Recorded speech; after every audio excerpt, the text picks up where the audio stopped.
Previously on Iruma's Demon School adventures, Iruma was sold by his parents to the demon Sullivan, who simply just wanted him to be his grandson. Iruma thus joins Sullivan's family as he gets sent to the demon school, where he meets his first few friends Alice-chan, Clara-san, and Emery-chan. However, just as Iruma is enjoying all that school life has to offer, Emery-chan's daddy comes to arrest Sullivan Oji-san on suspicions of him trespassing into the human world. Oh no. Anyway, Iruma doesn't know about it just yet, and soon the time for the school's bachelor party, basically the school's open house, arrives. Everyone in Iruma's class is a little nervous as they worry about their families who will surely be coming. Karigo Sensei soon learns that the principal, Sullivan Oji-san, has been taken away, and thus he has to become the acting principal instead. The teachers worry about Sullivan though. Of course, Karigo Sensei doesn't quite appreciate being forced to do the duties of the principal. Iruma and friends discuss with his magical apparatus bachelor mates who they'll be bringing to the bachelor party, while they are introduced to Kirio Senpai's guardian on the phone, who seems to be a certain somebody with quite the temper. Anyway, they set up their booths as the group takes in the view of various bachelors, some more attractive than others, though probably not in the safe or school manner. Kirio Senpai gets looked down upon by some passing students for still being only rank 2 even though he is already a senior, but Iruma tries to help and comes up with the idea of fireworks, and Alice, Clara, and Kirio seem to understand for the most part. Well, the magic apparatus butler decides to stay overnight to finish the preparations for their fireworks, though they find it hard to create something that they've never seen before. Thus, Iruma pops by Amari-chan's crib to borrow a manga depicting Japanese festivals and fireworks in general.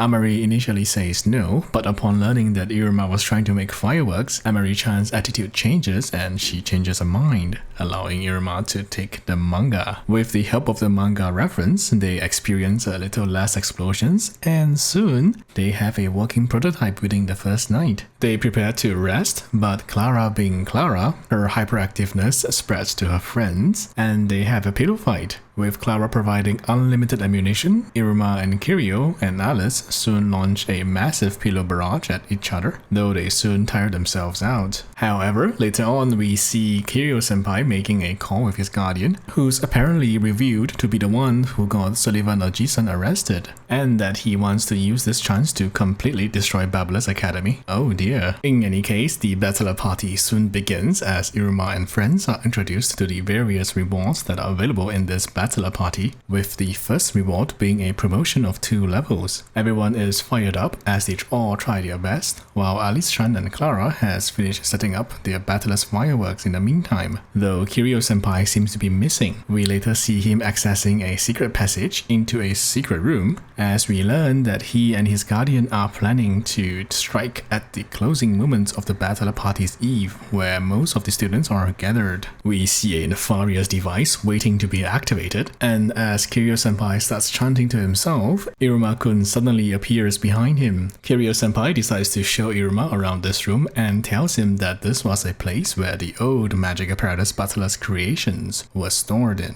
Kirio also shows Iruma a magnificent view of the school through a large window, as Iruma recounts Kirio Senpai's dream of creating a more equal demon society with less emphasis on ranks. He proposes to Kirio that they should aim for one of the prizes of the bachelor party, as that way Kirio can become closer to his goal. Kirio, however, suddenly recounts a mysterious memory as they go back to completing their bachelor's setup. The eve of the bachelor party soon approaches as everyone goes around doing their own stuffs, as a certain somebody fangirls on a certain fluffy Karigo sensei. Meanwhile, Alice and his butler prepares for his mom's imminent arrival, as does Clara and her own family, while other friends do the same. Iruma also learns that Sullivan Oji-san has yet to return home, though at this point, Iruma is yet unaware of the fact that his Oji-san has been temporarily arrested. He, Alice, and Clara soon depart for the bachelor party as Kirio Senpai reveals some BL vibes. Anyway, the bachelor party eve starts for reals now as we take a quick tour through several interesting bachelors.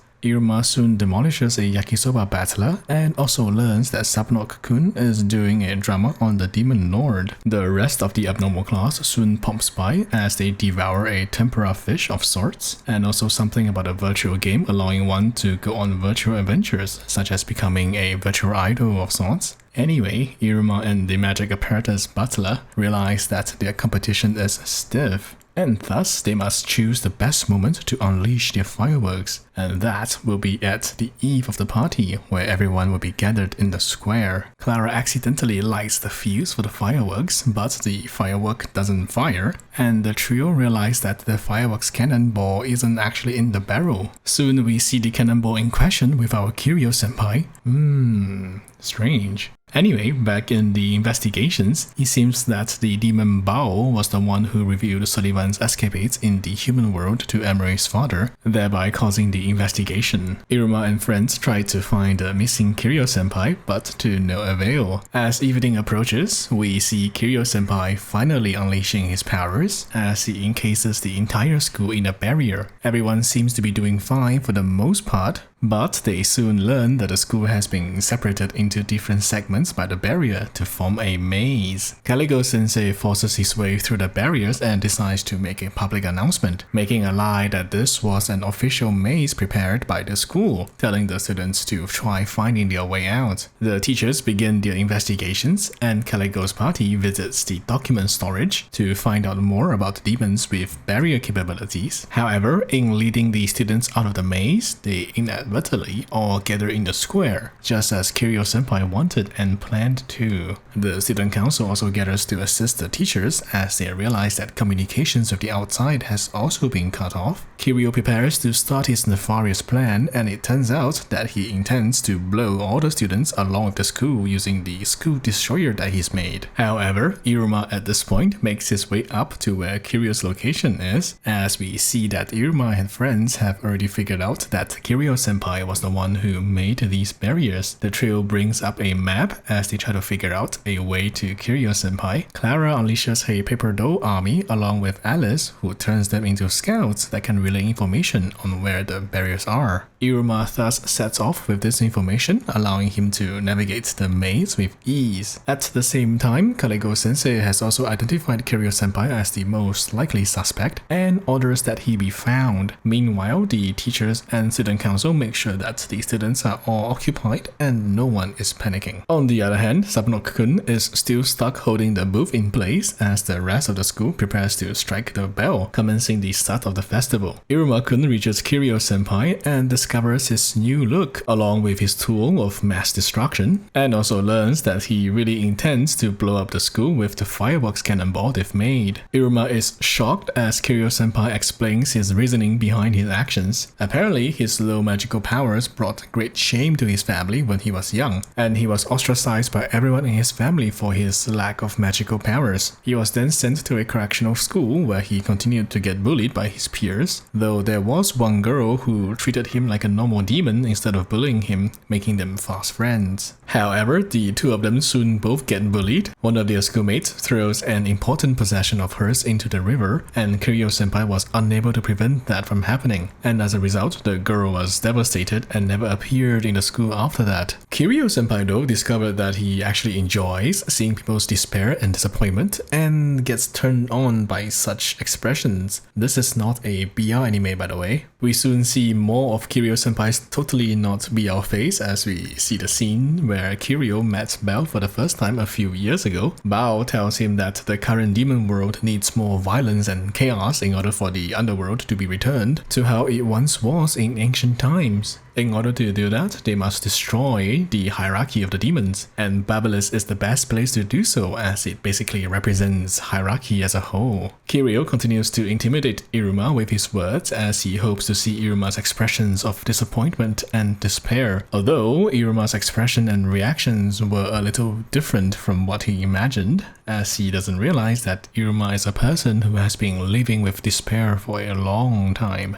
And hence, at this point, despair really doesn't affect Iruma at all. Iruma declares his intention to fight against Kirio's ambitions, even though Kirio tells Iruma that the fireworks will soon explode and kill them both. if they don't unleash the fireworks at the square. Iruma chooses otherwise and decides to send the fireworks cannonball into the sky, but ultimately gets stopped by the ceiling's barrier, as it was the strongest barrier built to withstand the explosion itself, and only magic on Sullivan Ojisan's level could break it. However, that's exactly what Iruma has, as he unleashes the final power level of his ring, breaking the barrier and sending his fireworks cannonball high up into the sky, unleashing a very pretty firework as the school narrowly evades being blown to bits by it. Meanwhile, Kirio Senpai and an unconscious Iruma sit on a barrier as he ultimately concedes defeat and gives up on his ambitions. Anyway, Sullivan Ojisan soon makes his return as he rests with an exhausted Iruma. We learn from Sullivan Ojisan that while the fireworks was sent into the sky, the falling debris was still a threat to the school. Sullivan Ojisan thus had to redirect the falling debris himself, as he and the teachers later on apprehend Kirio Senpai. Kirio denies any accomplices before he's taken away, allowing Ball to exist in the story for a little bit longer. Anyhow, Caligo Sensei gets some pats on the back from Sullivan Ojisan, and Sullivan Ojisan also explains the fate of Kirio Senpai to Iruma, who also learns that his unexpected fireworks was very well received by the rest of the school. As the rest of the school expresses their curiosity on the fireworks, Iruma reveals that they were from the magic apparatus Battler, gaining their Battler much fame in the process, as they gave the Battler party a perfect start. Soon the official party begins as their families enter the school, starting with Clara's family, who are basically carbon copies of Clara in various shapes and sizes. We watch a performance by Clara, and soon Alice-chan is also assaulted by his family as his mom makes a grand appearance, and also departs with a storm as an embarrassed Alice forces her away. Just as Iruma starts to feel a little lonely after looking at the various families here, Sullivan Ojisan appears with Opera-san to dispel his loneliness, and they go explore the festival together, though it was mostly just Opera-san destroying all the booths. In any case, the magic apparatus Battler launches more fireworks later that night to commemorate the festival. As the night goes on, Iruma and his family deepens their relationship even further. Soon the Battler award ceremony commences, and Emery-chan will be the host for tonight. The third prize goes to the Succubus Battlers as they win themselves a fancy Battler club room. The second prize is given to the new magic Battlers, who wins a year's supply of black water for their future experiments. And finally, it's time for the grand prize, and it's not Iruma's Battler, but instead the broadcast battlers. They win themselves a nice demon rank promotion for their perseverance throughout the entire event. However, Caligo Sensei interrupts the ceremony and reveals that one Battler club has stood out from the rest despite breaking some school rules in the process. Thus, a new award is created and given to the magic apparatus battlers for their fireworks, as each of them gains an 1 rank promotion, with Iruma now being rank 3. Also, Caligo Sensei was being quite the tsundere here. We finished the ceremony with the creepy school song about eating human beings. As the ceremony successfully concludes, Iruma also realizes that at this moment he's become the center of everyone's attention for his actions once more, leading to a certain degree of discomfort for him in school. Later, Iruma and Emery continues their manga sessions, though Emery-chan leaves partway upon seeing her father in school. This Father-kun soon meets Iruma and they both go for a quick talk nearby. Father-kun comes to some delusions about Iruma being held against his will and tells Iruma that in the event humans are found, he and his team will do their best to send them back into the human world. Emery-chan soon appears and briefly introduces Iruma to her father as a demon in order to help him out. However, Father-kun learns that Emery has been meeting Iruma alone in school, and her words about her and Iruma discussing about love and the future gives Father-kun even more delusions about Emery getting married, as he experiences a demonic breakdown. Anyway, some time passes and we see the demon idol Kurumo holding her concert with her passionate fans.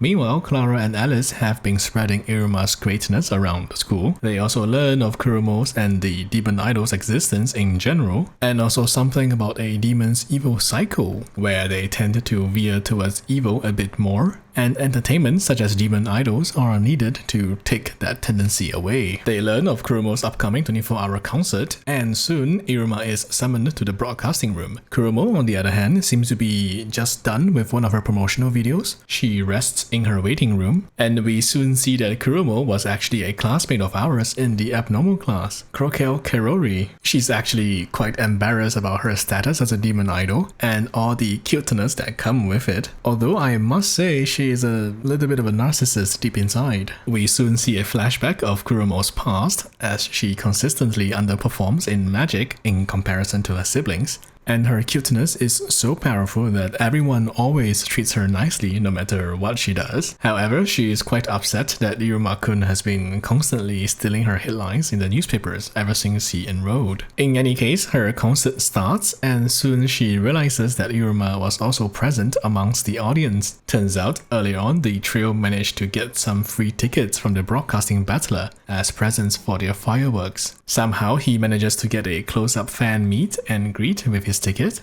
and thus ends up with Kuromo in a private fan meet. Kuromo's expression says it all about how she feels about this situation as she desperately tries to maintain her idol image. Though she ends up freezing Iruma a little bit, Kuromo later starts bragging to Iruma about just how packed her schedule is, but ends up revealing the fact that she knows about his name. Iruma decides to leave soon after, but also casually reveals that he knows who she truly was. Iruma reveals that her actions in class matches her actions on stage, and Kerori somehow comes to the conclusion that Iruma is her top #1 fan. But Iruma dispels that notion by saying that he just envies her lack of presence instead, as he stands out by accident a bit too often, which obviously angers Kerori off as this reminds her of his popularity and causes Kerori to overheat and ultimately pass out. Her manager soon comes and she reveals that Kerori has a special physique, meaning that special treatment is needed to lower her temperatures, leading the staff to consider calling off the concert. Kerori is against this and she reveals that she needs to do this in order to make her family acknowledge her. Her family is a little on the dispassionate side, you see. However, she clearly needs medical attention as she passes out once more. Iruma decides that he cannot sit idly by as the masses of Kuromo's fans begin streaming in. Amari-chan also seems to be attending the concert this time as well. Kerori later wakes up and realizes that she has missed the concert, although that doesn't seem to be the case as she hears cheers from the outside. She then goes to the backstage a little bit confused. And it seems like Iruma, Alice, and Clara have taken the stage. Turns out Iruma has requested Alice and Clara to help out in Kerori's concert as performers for an opening stage. Her manager initially disagrees as she thinks that they are not cute enough, and thus Clara steps in and transforms Alice-chan and Iruma-kun into cute girls on the opening stage. We see Alice-chan bringing out his inner girl within, and with Clara's assistance, they manage to grab the crowd's attention. Iruma-kun also joins in as Irumi-chan as the trio begins their makeshift performance, though Amari seems to think that the blue-haired Irumi was quite familiar. Anyway, a watching Kerori on the side realizes that Iruma is doing this for her sake, and decides to finally step in and begin her own performance. Though this time together with Irumi-chan, their harmonious performance is perfect as their improvised stage became a major success. Also, it seems that Kerori's family was there all along as they were the ones who healed her, though they didn't say much before leaving. They also revealed that the reason the family doesn't express their support outright was because they would pass out themselves if they were to be there live. Anyway, this little event is thus concluded. Kerori is still somewhat upset that Iruma has gotten more attention than her, but is thankful for his help nonetheless as the two become, somewhat special friends. Our resident hentai classmate seems to be the only one who realized that something was up with Irumi-chan as he didn't get turned on by her. Iruma's next day starts as per normal, or what can be considered normal in his situation, as Alice-chan casually makes some girls flutter. The abnormal class begins their usual bonding with Karigo-sensei as their lessons begin. We see everyone going about their daily school lives as Emery and Iruma once again commences their manga translating sessions, though Emery soon realizes that the idol Irumi really looks like Iruma, and comes to the conclusion that Irumi and Iruma might be the same person, though she soon seduces herself upon touching Iruma-kun for some reason. Iruma himself though soon realizes realizes that he himself has also completely adapted to life in the underworld. He ponders what this means for his life as a whole, while Alice and Clara decide to cheer him up by making a meal for him. Alice, however, realizes that he has no idea what Clara was talking about, and he tries to protect his fragile self with fake delusions before ultimately realizing that Clara was talking about fried chicken. Clara soon gets some culinary advice from home in the form of their usual sing-alongs, though I'm not too sure if this is actually helpful advice. Alice Chan, on the other hand, seems to be actually making something edible, though in the end, maybe not.